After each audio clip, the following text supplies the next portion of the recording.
sejak kita mengalami masa pandemi ya, masa new normal yang kita sedang jalani, kenormalan yang baru ya, sebuah kenormalan yang baru yang kita jalani saudara. Saya percaya bahwa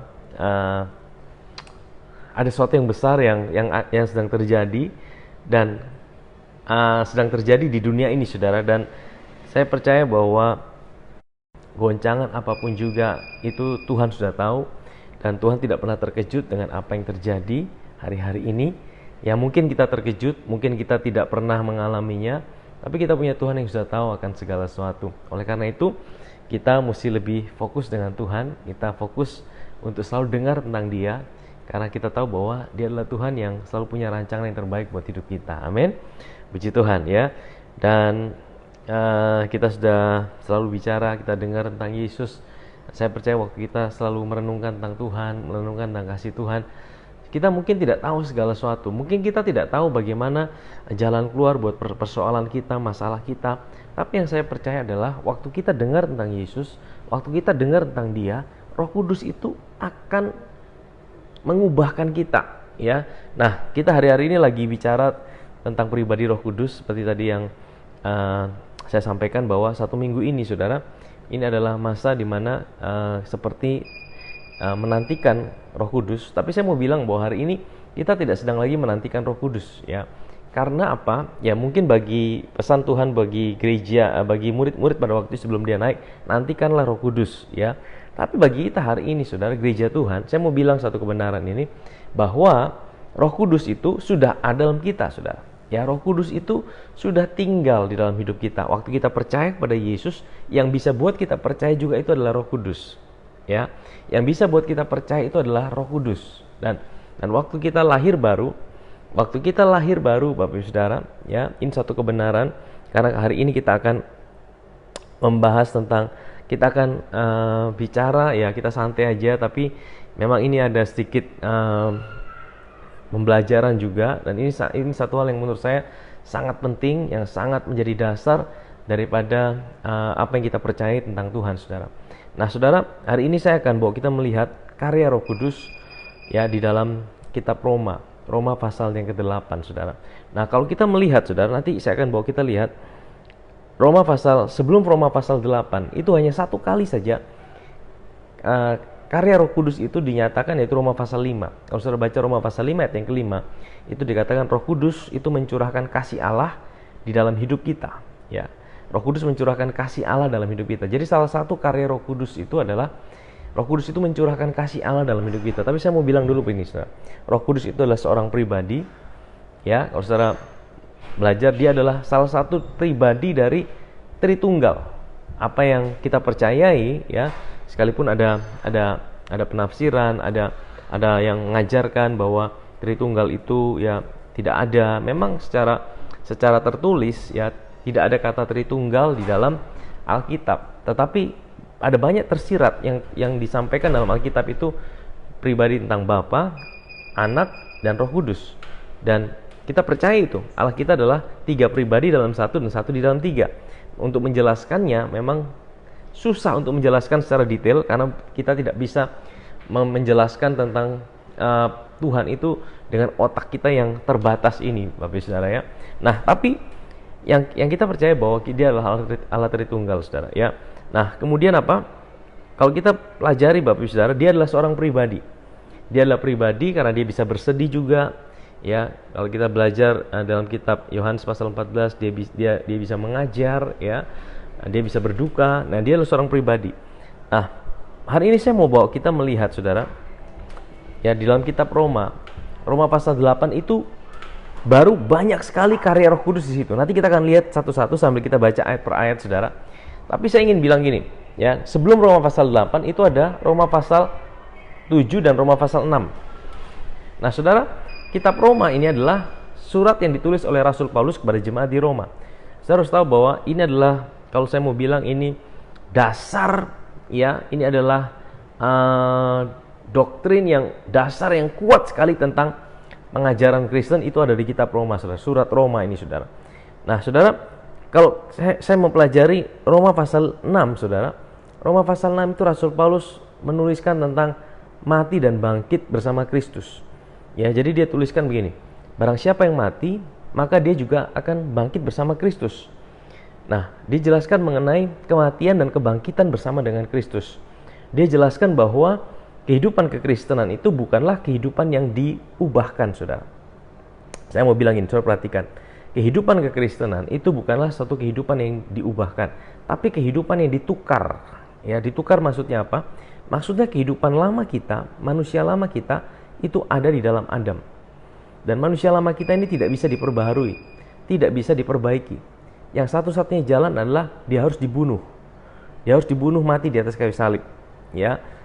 Ketika dia mati, maka Yesus bilang, barang kalau biji gandum tidak jatuh dan mati, maka dia tidak akan bisa menghasilkan benih yang baru. Ini artinya apa? Ini artinya bahwa ya, waktu Yesus mati di atas kayu salib, kita itu diikut sertakan mati bersama dengan kematiannya. Ini satu pondasi dasar yang sangat penting, saudara. Karena apa?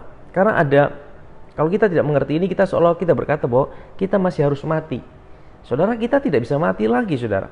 Ya, kita bisa berusaha mematikan daging kita, tapi saudara, saya mau bilang, kita tidak mungkin bisa mati dengan kekuatan kita. Kita mati pada waktu Yesus naik di atas kayu salib, disitulah kita ikut mati bersama dia. Dan kalau kita tidak mati, kita tidak bisa punya hidup yang baru. Nah, Yesus mengerjakan itu buat kita. Sama sekali tidak ada usaha kita untuk buat kita mati bersama dia. Yesus naik di atas kayu salib, dia ikut sertakan kita mati bersama dia. Dan waktu Yesus bangkit, dia berikan kita hidupnya itu. Makanya dalam firman Tuhan dikatakan bahwa ya, ada dua manusia. Manusia pertama itu adalah Adam, manusia kedua adalah Kristus. 1 Korintus pasal 15 kalau saudara baca itu. Nah, Yesus datang sebagai Adam. Dia datang sebagai keturunan Adam. Tapi waktu dia mati juga sebagai keturunan Adam. Tapi waktu dia bangkit tidak ada lagi unsur Adam di dalam Yesus. Yaitu yang adalah ciptaan yang baru, yaitu Kristus manusia baru. Dan dengan manusia baru itulah dia berikan kita hidupnya. Jadi kehidupan kekristenan itu bukan kehidupan yang diubahkan dari rusak menjadi baik. Tapi saya mau bilang kehidupan kekristenan adalah kehidupan yang ditukar. Ya, kita ditukar maksudnya apa? Hidup lama kita mati bersama Kristus, kita diberikan hidup barunya. Jadi waktu kita lahir baru, kita punya satu identitas yang baru, yaitu Kristus kan kita, ya. Dia meteraikan kita sehingga apa? Kita punya jaminan kekal di dalam keselamatan untuk selama-lamanya. Dan inilah menjadi dasar daripada kekristenan. Kekristenan itu keselamatan bukan karena apa yang kita buat, tapi oleh karena apa yang Yesus kerjakan di atas kayu salib melalui kematian dan kebangkitannya.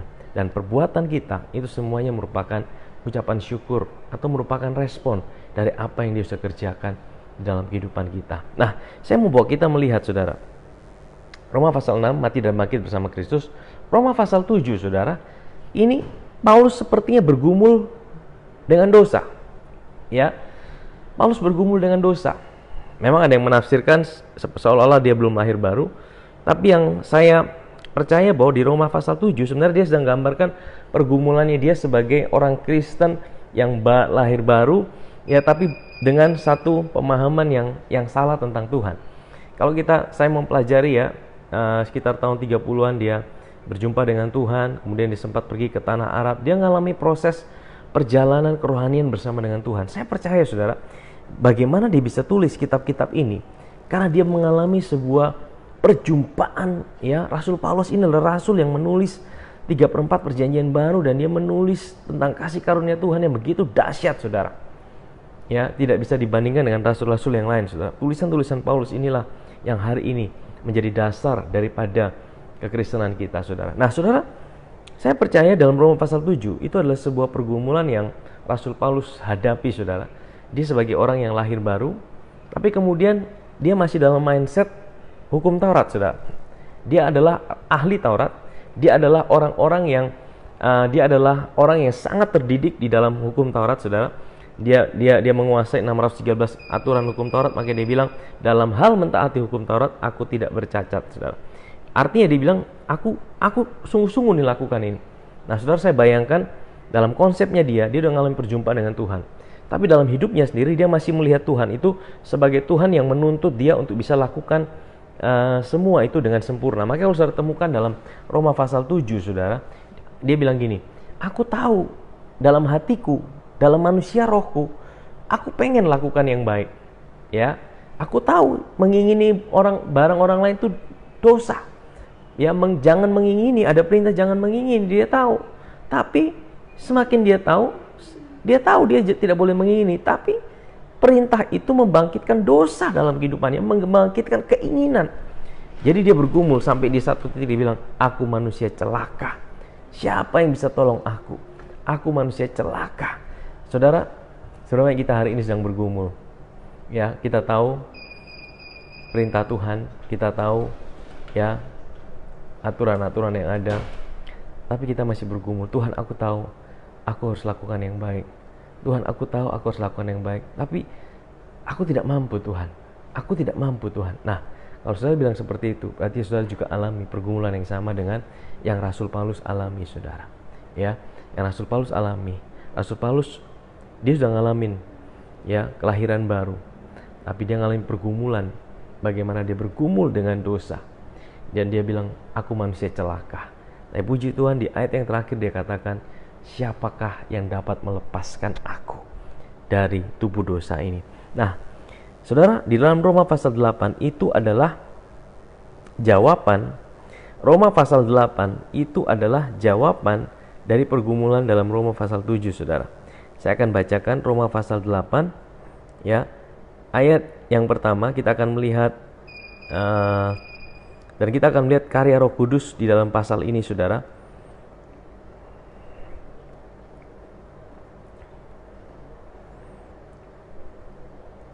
Roma pasal 8 ayat yang pertama. Demikianlah sekarang tidak ada penghukuman bagi mereka yang ada di dalam Kristus Yesus. Saudara, jadi jawaban untuk setiap pergumulan Rasul Paulus, dia temukan satu titik bahwa Tuhan, aku tahu sekarang bahwa tidak ada lagi penghukuman bagi mereka yang ada di dalam Kristus Yesus. Artinya, selama Paulus masih sadar akan penghukuman, saudara sadar akan penghukuman itu asalnya dari mana, saudara?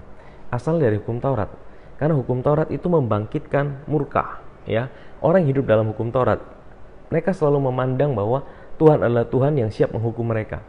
Kalau mereka gagal lakukan perintah Tuhan, maka mereka harus siap. Mereka mengharapkan, mereka sedang melihat bahwa Tuhan adalah Tuhan yang sedang murka dalam hidup mereka. Saudara, mungkin hari ini saudara bilang saudara tidak hidup dalam hukum Taurat. Tapi kalau saudara melihat Tuhan hari ini sebagai Tuhan yang siap menghukum hidupmu dan Tuhan yang menuntut hidupmu untuk bisa sempurna, sama seperti Dia sempurna, engkau tidak bisa gagal, engkau harus sempurna sama seperti Dia. Kalau dalam cara pandangmu seperti itu, kalau engkau gagal berarti Tuhan akan menghukum hidupmu, secara tidak langsung engkau sedang menaruh dirimu di dalam sistem perjanjian hukum Taurat, saudara. Karena sistem itu akan menimbulkan ketakutan, akan ada penghukuman, akan ada kekhawatiran. Saudara selalu tidak pernah ada rasa merasa Tuhan itu puas dengan hidup kita. Selalu ada rasa kayaknya ada yang kurang nih Tuhan. Kayaknya apa yang aku lakukan nih kurang. Kita merasa kita baca Alkitab satu hari satu pasal, kemudian ada suara bilang satu hari satu pasal kurang, dia itu satu hari 2 pasal, dan saudara merasa tertuduh, kayaknya kurang. Kalau saya tidak 2 pasal, kayaknya ada tuduhan. Saudara baca 2 pasal, kemudian ada yang bilang yang lain 5 pasal, dan saudara merasa selalu kayaknya Tuhan kurang puas dengan saudara. Nah, saudara, saya mau bilang, kalau selalu ada perasaan tertuduh bahwa kayaknya hidup saudara selalu merasa ada yang Tuhan kurang puas dalam hidup saudara terus, artinya saudara, secara tidak langsung kita sedang menaruh diri kita di dalam sistem perjanjian hukum Taurat itu, saudara. Nah, Paulus temukan jawabannya adalah demikianlah sekarang tidak ada penghukuman bagi mereka yang ada di dalam Kristus Yesus. Dan ini menjadi sebuah jawaban buat Paulus. Dia temukan sebuah kemerdekaan, bahwa dia tahu sebuah kunci untuk dia bisa menang. Kuncinya adalah dia tahu bahwa tidak ada lagi penghukuman bagi mereka yang ada dalam Kristus Yesus. Saudara harus bisa bedakan antara penghukuman dengan disiplin dari Tuhan. Ya, penghukuman tidak ada lagi dalam Kristus Yesus, tapi kalau disiplin tetap ada, saudara. Karena beberapa hari yang lalu kita belajar tentang disiplin dari Bapa kita. Karena Dia Bapa, Dia mendisiplin hidup kita. Tapi tidak ada lagi penghukuman. Ini adalah satu final. Ini yang Tuhan bilang. Bukan berarti kita baik, saudara. Bukan berarti kita ini layak. Tapi waktu Yesus mati di atas kayu salib, dia udah tanggung itu semua di atas kayu salib. Bahkan ya, bukan hanya dosa masa lalu kita, dosa masa lalu, masa sekarang, dan masa akan datang. Kenapa? Waktu di atas kayu salib, dia udah lihat seluruh hidup saudara. Dia udah lihat hidup saudara tahun 2020. Dia udah lihat hidup saudara tahun 2025. Dan dia tidak menghapus saudara, dia mencicil menghapus dosa kita. Dia lakukan satu kali untuk selamanya. Saudara, untuk apa? Untuk supaya kita memiliki sebuah kesadaran bahwa Tuhan, terima kasih.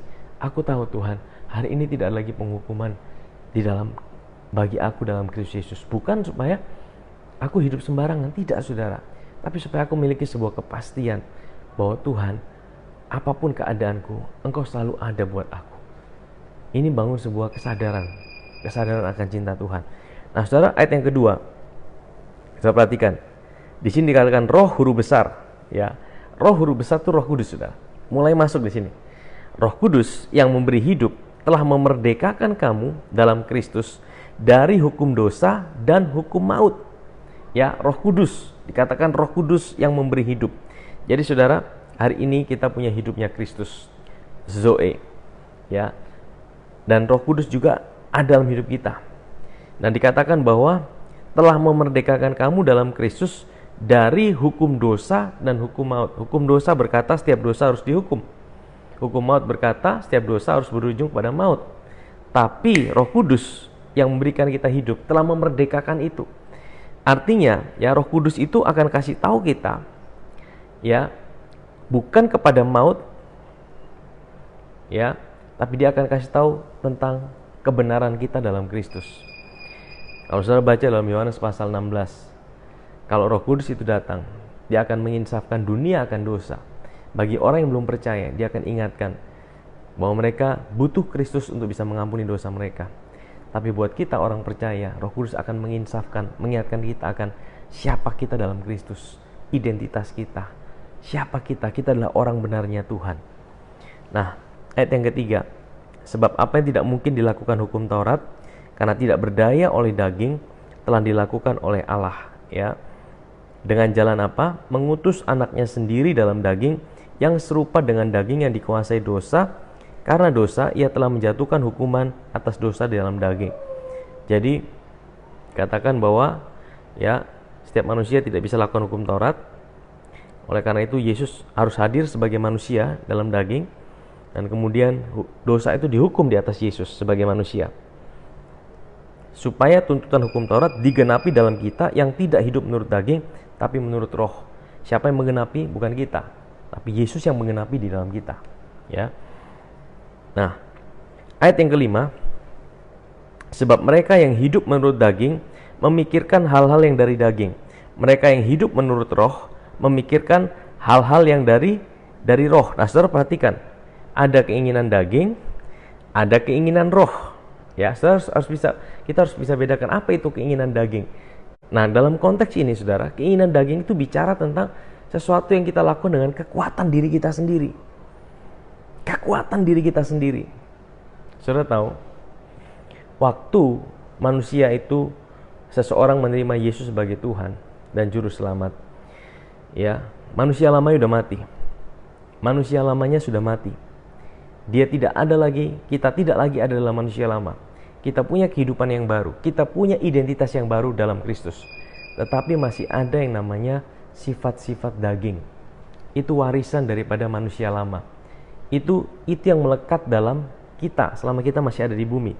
Itu yang kita terus berjuang. Itu bukan kita mematikan manusia lama, tapi mengalahkan sifat-sifat manusia lama yang masih ada dalam hidup kita. Daging itu saudara, daging itu apa? Reaksi negatif pertama ketika kita berjumpa dengan persoalan. Reaksi